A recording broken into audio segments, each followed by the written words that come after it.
Il faut donc qu'il y ait des lieux dans la société où cette liberté est préservée. Là où l'intellectuel peut agir, s'exercer comme intellectuel et accomplir sa mission, si j'ose dire.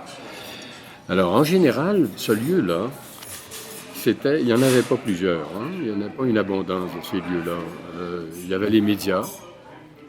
Alors, les médias ne sont pas ce qu'ils étaient à cause de la concentration, parce qu'ils ont des problèmes financiers, ils ont des contraintes de toutes sortes, qui fait qu'ils doivent surveiller leur tirage, ils ont bien des préoccupations qui font qu'ils ne sont plus ce qu'ils étaient. En tout cas, ils sont encore indispensables quand même. Mais je veux dire, ils ne sont pas aussi libres qu'ils l'étaient, pour des raisons évidentes. Il y a l'université, il y a la littérature aussi, hein, quand même. Le roman est toujours un instrument extrêmement puissant. Dans l'histoire intellectuelle de l'Occident, depuis le 19e siècle, les romanciers ont joué un rôle absolument fondamental. Fondamental.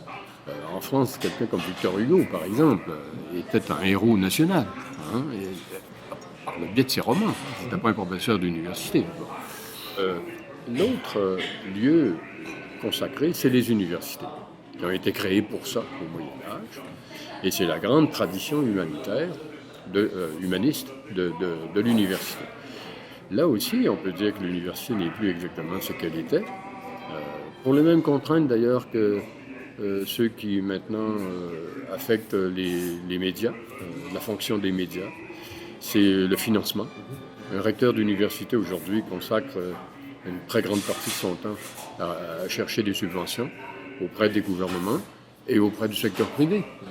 Alors le secteur privé, quand il investit dans les universités, il ne faut pas être naïf, tout le monde le sait, c'est qu'il veut en retirer des avantages matériels, qu'il veut en retirer un profit. Et donc, il a intérêt à ce que les recherches qu'il finance soient orientées dans le sens de ses intérêts. Et si ces intérêts sont en contradiction, sont en collision avec ceux des chercheurs en tant qu'universitaires, ben là, il y a un problème d'éthique grave qui se pose. Et on sait très bien que ce problème-là n'est pas toujours réglé dans le sens que l'on souhaiterait. Hein? Bon, on a bien des exemples de ça. Donc ça limite la fonction, ça limite le lieu de l'université comme étant un lieu d'exercice de la liberté. Mais ça ne le supprime pas complètement. Parce qu'à l'intérieur de l'université, il y a quand même des domaines qui sont réservés, qui sont moins dépendants de ce financement du privé. Je dois dire aussi que le privé, souvent, comprend très bien les finalités de l'université et les respecte, mais pas toujours. Hein. Bon. Alors, dans le domaine des sciences sociales et des humanités, c'est un domaine qui est moins dépendant de ce point de vue-là et qui peut jouir d'une plus grande liberté. Donc, ça doit être préservé d'une façon absolument prioritaire. Si jamais ça disparaît, ce ne sont plus des universités. Des centres de formation professionnelle. Ce sont des agences qui sont au service de l'économie exclusivement. Et là, l'université, ce serait s'aborder si on en venait là, mais on n'en est pas là. On n'en est pas. Moi, je pense que derrière toutes les coupes universitaires, là, les coupes financières, il y a une stratégie derrière tout ça.